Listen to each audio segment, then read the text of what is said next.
Olá, professores, sou a professora Rutineia. Hoje vou falar um pouco das ideias principais do livro Planejamento na Prática Educativa, de Danilo Gandin, um livro editado em São Paulo pela editora Loyola em 2011. E quando ele foi editado, ele já estava na 19ª edição. Quem é o Danilo Gandin, né? De que ponto de vista ele fala? O Danilo Gandin é um autor que é de Nova Trento, em Santa Catarina, nascido em 1936. Então, um autor que ainda vive, contemporâneo. E a credencial dele é de professor da Universidade Federal do Rio Grande do Sul. E ele tem como grande área de pesquisa o planejamento na gestão escolar. Qual é a importância desse planejamento no processo de gestão? Por conta disso, ele é um especialista em planejamento participativo. Qual que é a contribuição dele hoje para nós, né? Então, primeiro, como que ele conceitua o que é o planejamento na prática educativa? Então, o Gandin ele coloca para nós que o planejamento é a principal ferramenta de trabalho do professor. Então, aqui ele tanto coloca a questão do professor de sala de aula, como do gestor escolar. Ele é o fio condutor da prática educativa. E coloca também que as concepções de planejamento, tanto elas são funcionalistas, como dialéticas. E o que seria a concepção funcionalista? É a concepção tradicional no ensino, né? Tendo esse ensino como instrumento de poder. Todavia, a concepção dialética, ela tem no planejamento a praxis que surge da realidade, né? Quando se fala em dialética, lembramos aquilo que é próprio, que contempla as contradições que advêm do processo educativo. Olha uma frase, né? Que ele coloca: planejamento é dar tempo para pensar a prática antes de realizá-la, esquematizando os elementos mais importantes numa sequência de atividades. E a partir dessa frase-chave, né, como ele entende, compreende esse planejamento, como esse momento em que você antecipa ações, né, você vivencia antes que aconteça, ele coloca como está o planejamento contemplado na Lei de Diretrizes e Bases da Educação Nacional. Então, ele nos coloca: a LDB 9394 de 96 prevê dimensões de planos para a área educacional. Planos que se repartem conforme a abrangência. Plano político-pedagógico, que é o da escola. Plano de ensino, que é o plano da disciplina. Plano de aula, que é o plano de todos os dias.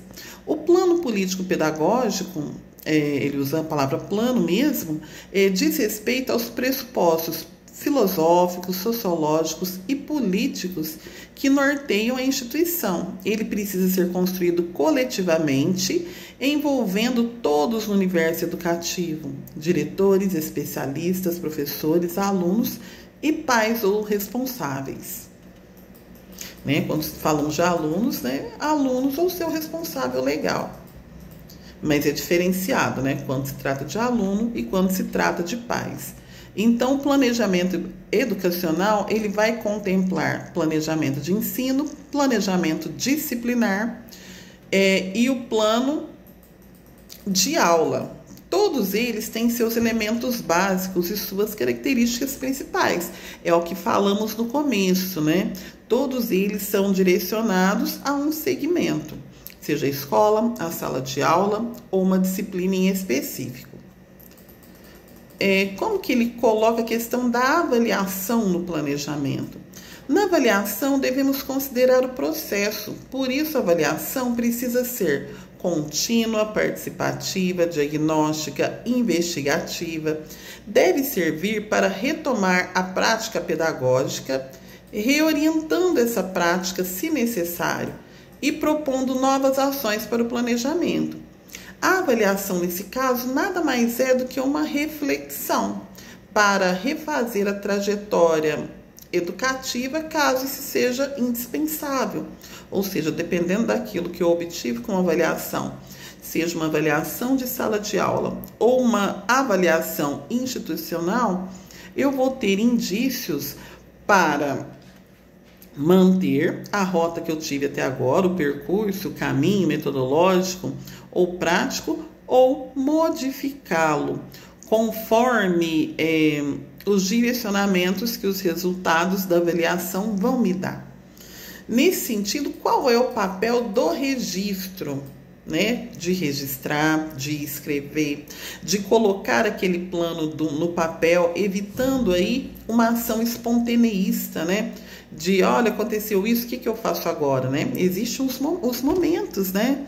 Em que o gestor escolar, até mesmo o professor, apaga incêndios, ou seja, resolve situações que não eram previstas, mas a parte considerável da ação, da atuação de cada um é lidar com aquilo que é previsto. E como que entra o registro aí? Devemos, ao final de cada unidade de trabalho, anotar as ocorrências, episódios e situações resultantes de observação coletiva com os alunos, com o intento de aperfeiçoar e aprimorar aspectos que tenham facilitado ou dificultado o desempenho dos alunos do plano e o alcance dos objetivos.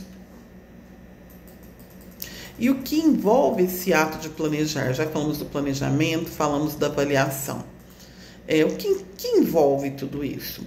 Pensar em planejamento requer o estabelecimento de uma programação minuciosa, detalhada, com objetivos pré-definidos, sobretudo com clareza em relação aos saberes que precisam ser socializados. O ato de planejar, ele nos permite transpor à luz da consciência a intencionalidade. Lembra que eu falei? Evitar o espontaneísmo. Cheguei aqui nessa escola, o que eu vou fazer agora? Não, eu tenho que ir com intencionalidade, resolver as emergências, as intempéries, sim, mas sempre mantendo como foco aquilo que foi planejado, que permeia a intervenção, bem como nos possibilita prever as condições mais adequadas para alcançar os objetivos propostos. Ou seja, se eu tenho um planejamento, eu pensei aquelas condições, eu vi até as adversidades. Ou seja, o meu caminhar, ele é mais seguro.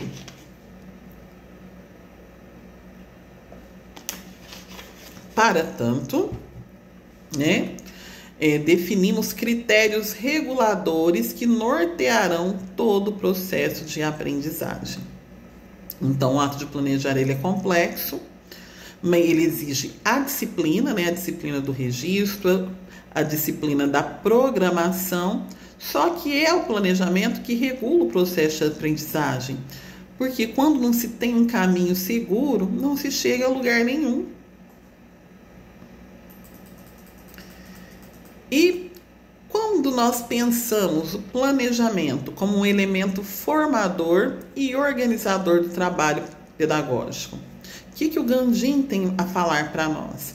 O planejamento deve ser entendido como ação formativa, espaço privilegiado de aprendizagem e desenvolvimento profissional, oportunidade de construção e enraizamento, né, de criar uma cultura colaborativa e de produção de conhecimentos sobre as práticas pedagógicas que se expressam na sala de aula.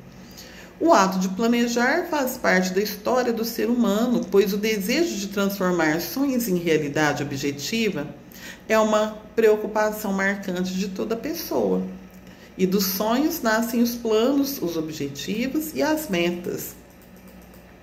Para a realização de atividades que não estão inseridas em nosso cotidiano, usa-se os processos racionais para alcançar o que se deseja. E dentro desses processos, o momento de planejar. E quando se fala da necessidade e direcionamento do planejamento?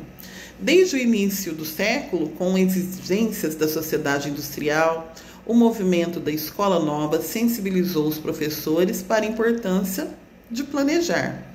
Houve necessidade, desde os setores mais simples aos mais complexos da atividade humana, de realizar esse planejamento diante das exigências do desenvolvimento científico e também da tecnologia que pede o mundo moderno. Agora, para quê? Para que eu vou planejar? Para fugir da rotina? Para fugir da repetição mecânica do curso e das aulas? Para evitar a improvisação, né? O que pode provocar ações soltas, ações desintegradas? Então, Gandhi nos responde: para garantir a eficiência, a eficácia e a efetividade do processo ensino-aprendizagem, a continuidade do trabalho do professor, o cumprimento da programação estabelecida, a distribuição racional do tempo disponível. Quem faz esse planejamento? O professor ou os professores da mesma disciplina, com a participação dos seus alunos. Como fazer? Fazer a partir dos dados diagnósticos, tanto diagnósticos de aprendizagem como da realidade educacional. Então, o planejamento ele tem alguns tópicos. Quais são eles? A adequação à realidade, exequibilidade, né, que o Gandhi nos coloca, flexibilidade, preparação, desenvolvimento, aperfeiçoamento e avaliação. O aperfeiçoamento ele surge a partir da avaliação, porque ela quem vai dar indícios daquilo que precisa ser melhorado. E o planejamento de ensino e a questão da interdisciplinaridade. Primeiro, o que é essa interdisciplinaridade? Ela é a reunião das contribuições de todas as áreas do conhecimento. Dessa forma, assim, o planejamento elaborado e executado numa perspectiva interdisciplinar proporciona a integração entre as disciplinas, desenvolvendo a identidade dessas disciplinas e fortalecendo-as. Assim, ele vai evidenciando uma mudança de postura na prática pedagógica, que resulta num processo que pode ir da simples comunicação de ideias até a união recíproca de finalidades, objetivos, conceitos, conteúdos, terminologia, procedimentos, dados e formas de organizar esses dados e sistematizá-los num processo de elaboração do conhecimento. Ou seja, a escola que planeja é uma escola produtora de conhecimento, não somente uma escola dadora de aulas. E essa questão da interdisciplinaridade e outros termos relacionados. A interdisciplinaridade, ela difere da concepção de pluridisciplinaridade ou multidisciplinaridade, as quais apenas justapõem conteúdos. A partir desses referenciais, é importante que os conteúdos das disciplinas sejam vistos como instrumentos culturais, necessários para que os alunos avancem na formação global e não como um fim em si mesmos. Muito obrigada.